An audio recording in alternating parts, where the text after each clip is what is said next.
Hello मेरे प्यारे बच्चों, मैं हूं सुधीर पांडे और आप देख रहे हैं 100 टाइम्स एजुकेशन क्लासेस।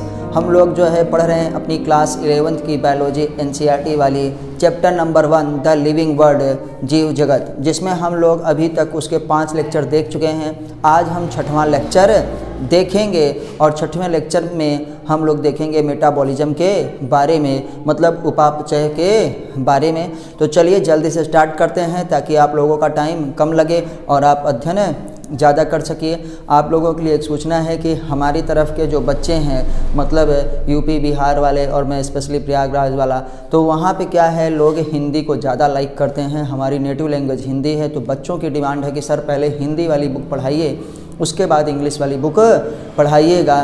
तो हम भी यही सोच रहे हैं कि यही शायद सही रहेगा। तो आप लोग भी अपना सहयोग और समर्थन बनाए रखिए। हम लोग पहले एनसीईआरटी पढ़ेंगे, कौन सी, हिंदी वाली। बस हिंदी वाली में ये है कि थोड़ा सा हिंदी टफ है, लेकिन लोगों को समझ में ज़्यादा आती है अपने क्षेत्र के अनुसार। तो हम पहले हिंदी वाली करेंगे। अरे घबराइए मत, साथ में उसमें इंग्लिश भी साथ साथ रहेगा, लेकिन बुक जो है वो पढ़ेंगे हिंदी वाली, ताकि यहाँ के जो बच्चे हैं उनको अच्छे से समझ में आ सके, हिंदी वाले भी नीट में सेलेक्ट हो सकें, अपने क्षेत्र के अपने गांव के लोग भी जा कर के डॉक्टर बन सकें। तो आइए हम लोग, बेटा मैटर सेम है, बस लैंग्वेज क्या है डिफरेंट है, एक हिंदी में है एक इंग्लिश में है, बाकी एक एक जो है शब्द, एक एक वर्ड जो है सब कुछ सेम है। तो आपको घबराने की ज़रूरत नहीं है। अब आपको मिलेगा सब कुछ हिंदी में, आपको अपनी ही भाषा में, सरल और आसान भाषा में। तो आइए हम लोग देखते हैं। हम लोग अभी तक ग्रोथ और किसको देख चुके हैं, रिप्रोडक्शन को देख चुके हैं कि ये सजीवों का कैरेक्टर तो है, लेकिन सजीवों को परिभाषित करने वाला कैरेक्टर नहीं है। परिभाषित करने का मतलब ये है कि जो हमको क्या है, सजीव को निर्जीव से अलग कर दे, जो ये बताए कि भैया ये लिविंग होता है, ये नॉन लिविंग होता है। हम ग्रोथ देखे थे कि ग्रोथ सजीवों का कैरेक्टर है, लेकिन नॉन लिविंग्स भी ग्रोथ करते थे by the accumulation of material on the surface. और दूसरा हमारे पास आता है कि रिप्रोडक्शन है। तो कुछ ऐसे भी सजीव थे जो रिप्रोडक्शन नहीं करते थे, जैसे म्यूल हो गया, infertile human couple, worker, honey bee, और हम लोग बोले हैं थर्ड जेंडर। ये लोग बेटा जनन नहीं करते हैं कि क्योंकि जनन कोई एक छोटा सा स्टेप नहीं है, वो पूरा का पूरा प्रोसेस है। कहाँ पे क्वाइटस से लेकर के, संभोग से लेकर के कहाँ तक, जब तक बेबी की डिलीवरी ना हो जाए तब तक के समय को हम लोग क्या कहते हैं, जनन कहते हैं। तो अब हम अपना आज का तीसरा कैरेक्टर पढ़ेंगे जो हमारी एनसीईआरटी में है, जिसका नाम है मेटाबॉलिज्म, उपापचयन, जिसमें ऑक्सीडेशन रिडक्शन दोनों होता है। तो प्लीज़ आपसे रिक्वेस्ट है, आप चैनल को सब्सक्राइब करिए, वीडियो को लाइक करिए, अपने दोस्तों के साथ शेयर करना तो बिल्कुल ही मत भूलिए, और अपने सुझाव आप हमको कमेंट के माध्यम से दे सकते हैं। वीडियो कैसी लगी आप यह भी बता सकते हैं। तो आइए कम टाइम में ज़्यादा काम करते हैं, तभी आपका मज़ा आएगा। हम लोग देख रहे हैं क्लास 11th की बायोलॉजी फॉर नीट के लिए। तो आपको अगर डॉक्टर बनना है तो एनसीईआरटी पढ़ना ही पढ़ना है। तो बेटा हमारा जो है ये लेक्चर नंबर 5 नहीं, अब लेक्चर नंबर कौन सा है, 6 है, जिसमें हम लोग पढ़ेंगे मेटाबॉलिज्म। क्या है, मेटाबॉलिज्म। तो हम देख लें कि मेटाबॉलिज्म आखिर होता क्या है। हिंदी में इसको कहते हैं उपापचयन। उपापचयन का मतलब बेटा होता है, जिसमें याद रखिएगा ऑक्सीकरण और अपचयन दोनों हो। तो मेटाबॉलिज्म में क्या होता है, ऑक्सीडेशन एंड क्या है बेटा, रिडक्शन। ऑक्सीडेशन एंड रिडक्शन अगर बात किया जाए तो ऑक्सीडेशन का मतलब होता है हमारे पास, इसका यहाँ पे लिख रहे हैं, ऑक्सीडेशन का मतलब बेटा ऑक्सीकरण। देखो अब हिंदी में ही है ऑक्सीकरण, बस थोड़ी सी मेरी भी प्रॉब्लम है कि पहले इंग्लिश में लिखते हैं ऑक्सीकरण। और रिडक्शन का मतलब हमारे पास क्या होता है, अपचयन। तो ऑक्सीकरण और अपचयन दोनों मिलकर क्या बना बेटा, उपापचयन, जिसमें ऑक्सीकरण और रिडक्शन दोनों होता है। तो हम देखेंगे कि आखिर ऑक्सीकरण का क्या है हमारे पास परिभाषा। ऑक्सीकरण, ये मेटाबॉलिज्म हम लोग किसे कहते हैं, तो आइए देखते हैं। All sum total chemical reaction, all sum न total chemical reaction, chemical reaction occurs in our body। तो बेटा क्या है, ये sum of all total chemical reactions क्या है यहाँ पे, sum of all total chemical reaction. तो थोड़ा सा हमको यहाँ पे देखना पड़ेगा, ये क्या है, sum of all total chemical reaction. क्या लिखेंगे इसको, sum of all total chemical reactions occur in our body called metabolism, called metabolism. बेटा हमारे शरीर में जो इतनी भी अभिक्रियाएं होती हैं, जितनी भी रासायनिक अभिक्रियाएं होती हैं ना, तो उन सभी के अभिक्रियाओं के सम को ही, योग को ही हम लोग क्या कहते हैं, मेटाबॉलिज्म कहते हैं। तो क्या लिखेंगे, शरीर में होने वाली सभी रासायनिक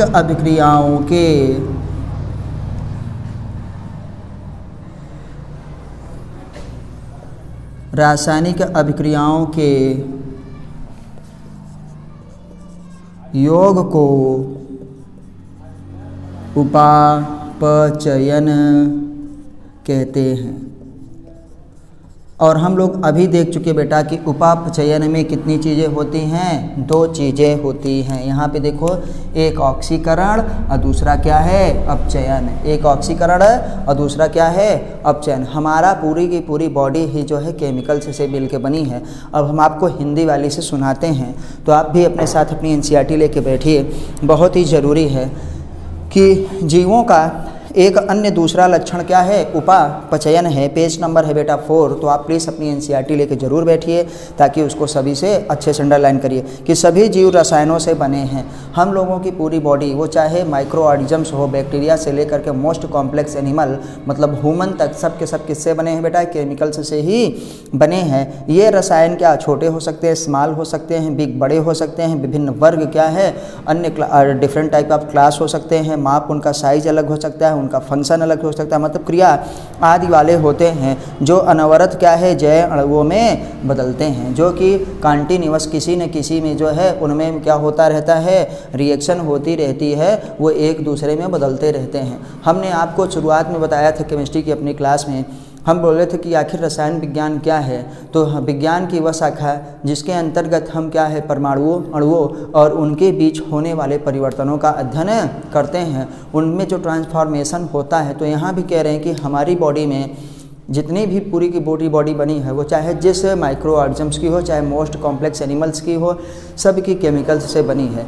और वो केमिकल्स, वो रसायन छोटे हो सकते हैं, बड़े हो सकते हैं, विभिन्न वर्गों के हो सकते हैं ना। तो उनमें क्या होता है, एक दूसरे में वो हमेशा परिवर्तित होते रहते हैं। और बेटा जो परिवर्तन होता है, वो परिवर्तन इसी रासायनिक अभिक्रियाओं के कारण होता है। इसी रासायनिक अभिक्रिया जो हमारी बॉडी में होती है, केमिकल रिएक्शन होती है, वही क्या है, एक दूसरे को सब में बदलती रहती है। हम लोग खाते हैं कार्बोहाइड्रेट और शरीर में जाता है, वो किसके रूप में, ब्लड में फ्लो करता है ग्लूकोज के रूप में, क्योंकि उस कार्बोहाइड्रेट का क्या हो गया, डाइजेशन हो गया, तो ग्लूकोज में बदल गया।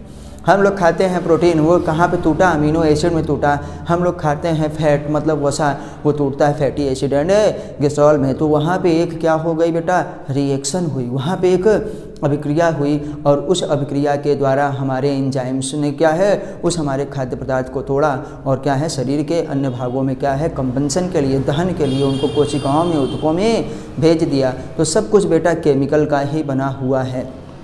बस ये है कि हमारी बॉडी नेचुरल केमिकल्स की बनी है। जो हमारे पास सोप, शैम्पू चीज़ें आती हैं, जो हम खाने पीने वाली चीज़ें आती हैं, जिनको कहते हैं अरे अरे केमिकल से दूर रहिए, तो भैया केमिकल से दूर रहने की ज़रूरत नहीं है।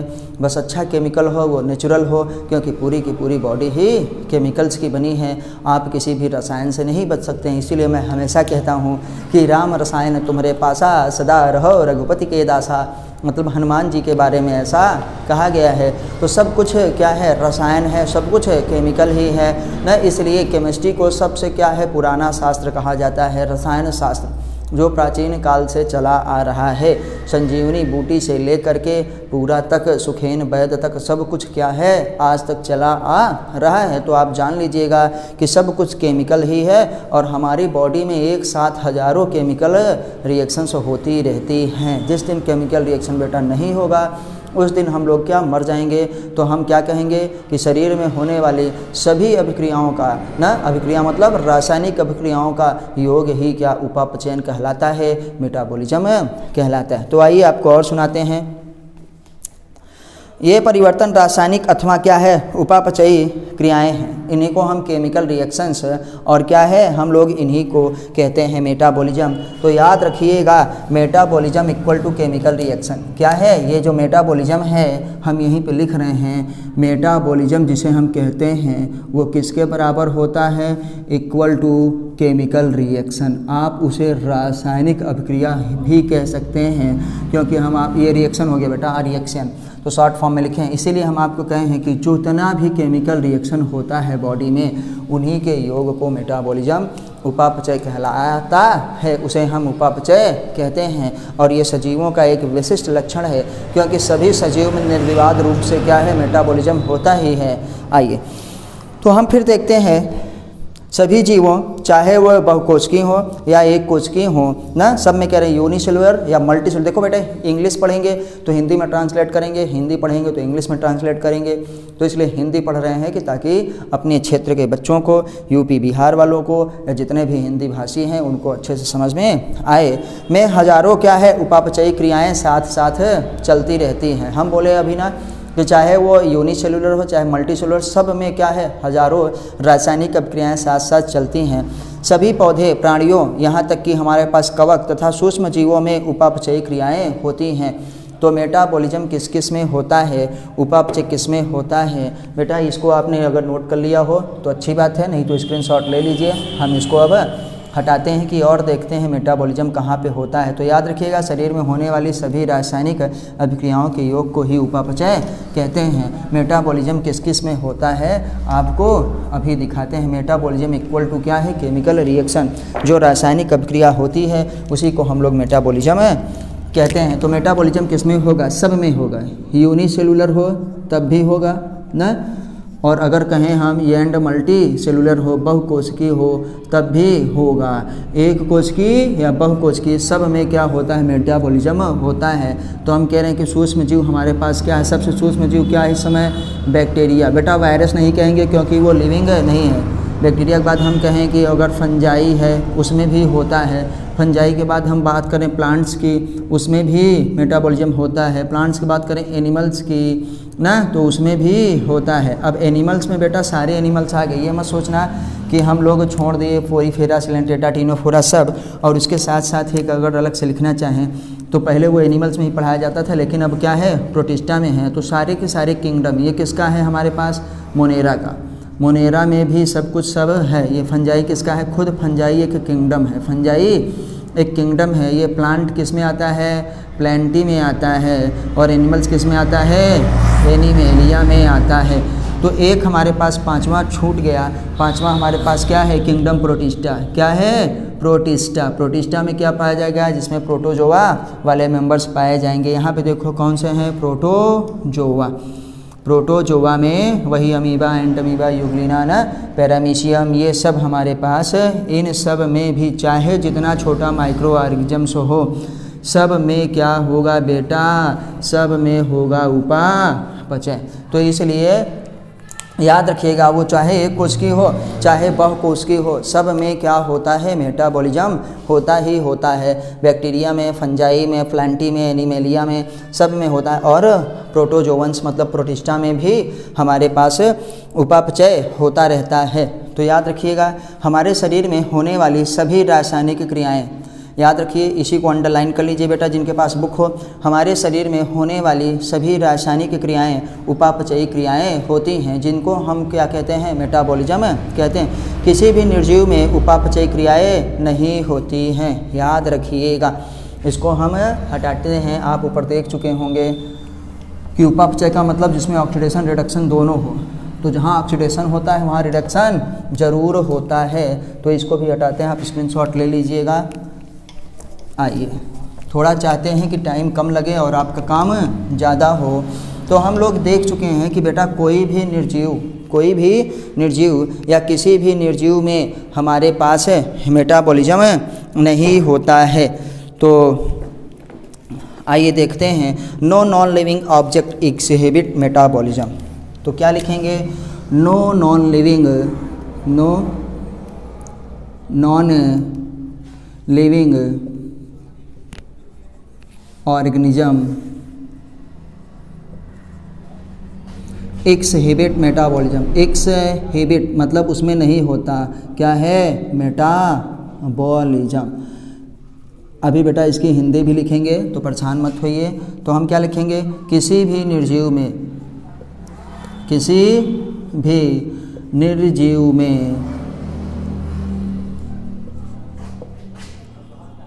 उपापचयन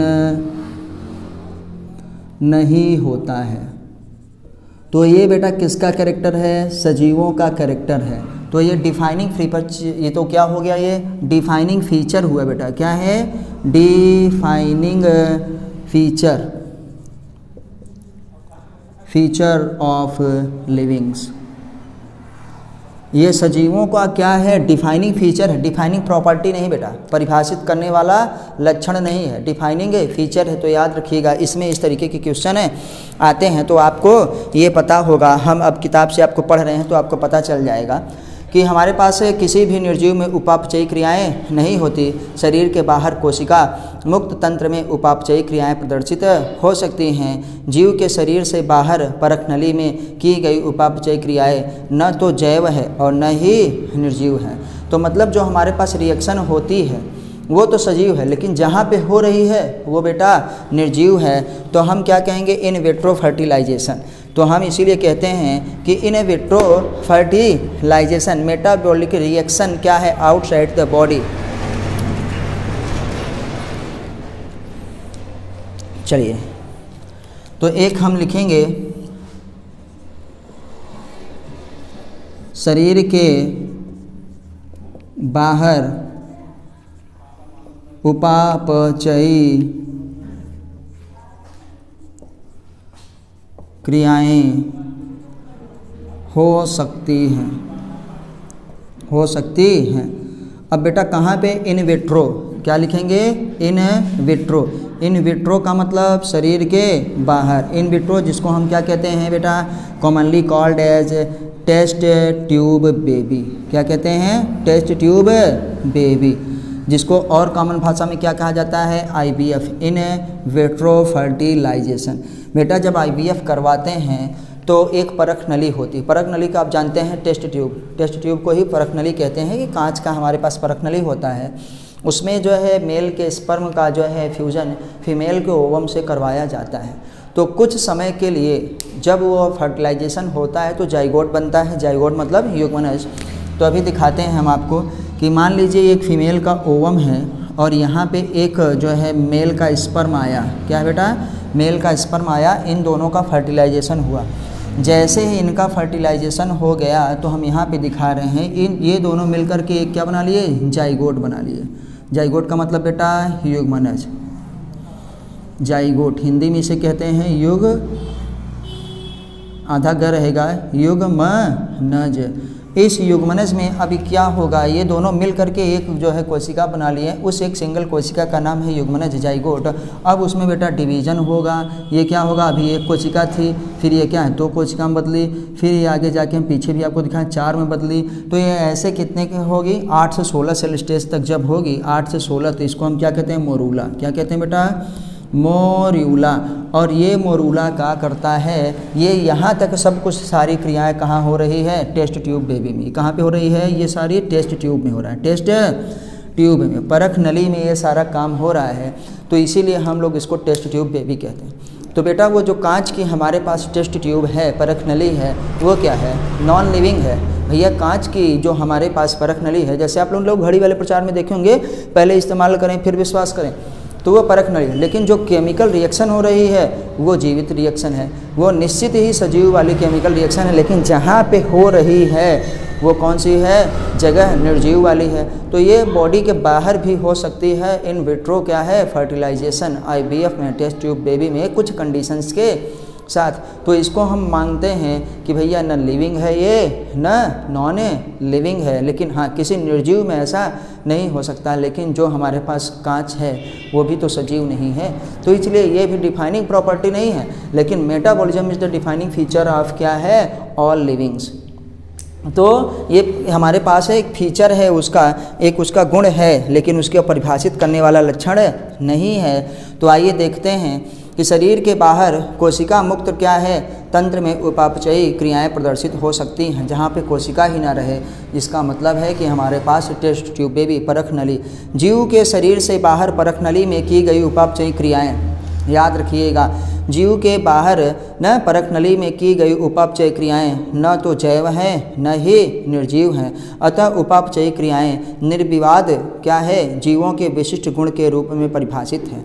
क्या कहते हैं, निर्विवाद जीवों का एक विशिष्ट गुण है, डिफाइनिंग फीचर है बट नॉट डिफाइनिंग प्रॉपर्टी, परिभाषित है। जबकि पात्र में एकाकी उपापचयी क्रियाएं जैविक नहीं हैं, यद्यपि ये निश्चित ही क्या है, जीवित क्रियाएं हैं। तो बेटा यहाँ बहुत कन्फ्यूजन है, तो आप समझ जाइएगा कि जबकि पात्र में उपापचयी क्रियाएं जैविक नहीं हैं, यद्यपि ये निश्चित ही जीवित क्रियाएं हैं, अतः शरीर का कोशिकीय संगठन जीवन स्वरूप क्या है, सुस्पष्ट अभिलक्षण है।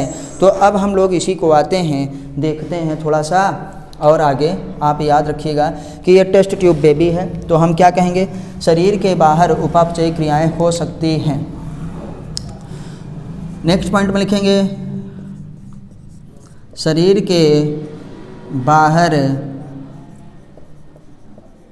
होने वाली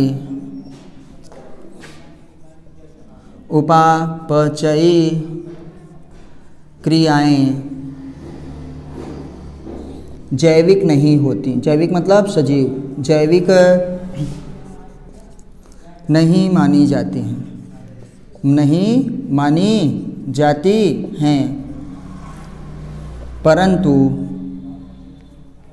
उपापचय क्रियाएं, उपापचयी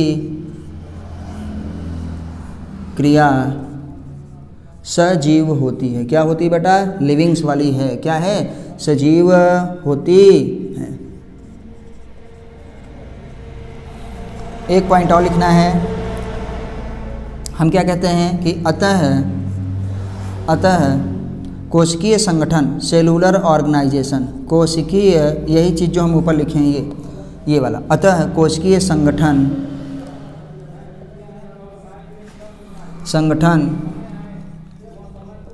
सजीवों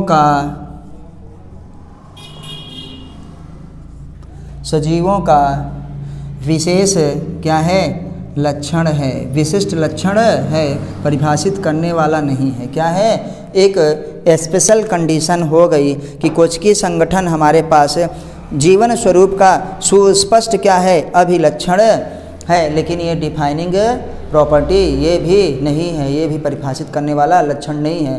क्योंकि बेटा जहाँ पे मेटाबॉलिक रिएक्शन हो रही है, क्योंकि वहाँ रिएक्शन हो रही है तभी उसमें क्या है, ये डिवीज़न हो रहा है, तभी क्या है, दो हमारे पास ओवम और स्पर्म मिल के जाइगोट बना।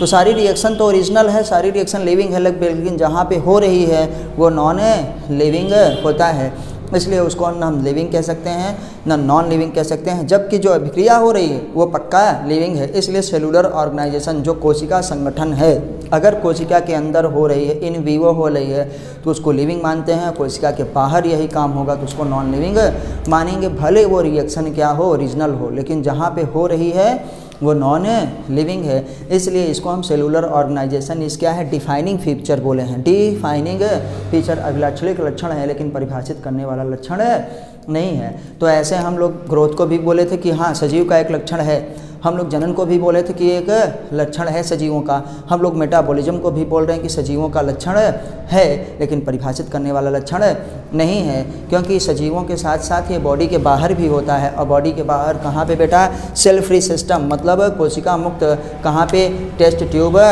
ये है बेबी, जिसको हम क्या कहते हैं, test tube baby. In vitro fertilization. Test tube baby ही इसका एग्जाम्पल है। देखो, क्योंकि आप जानते हैं कि IVF करवाया जाता है, आजकल जो है टीवी में भी बहुत प्रचार आता है। IVF का मतलब नर तथा मादा युग्मक का जब हम बॉडी के बाहर क्या है निषेचन करवाते हैं तो उसी को हम IVF कहते हैं ना। स्पर्म शुक्राणुओं का और अंडाणुओं का ना बाह्य माध्यम में निषेचन करवाना ही IVF इन विट्रो फर्टिलाइजेशन कहलाता है। तो बेटा आपको ये भली भांति अच्छे से समझ में आ गया होगा।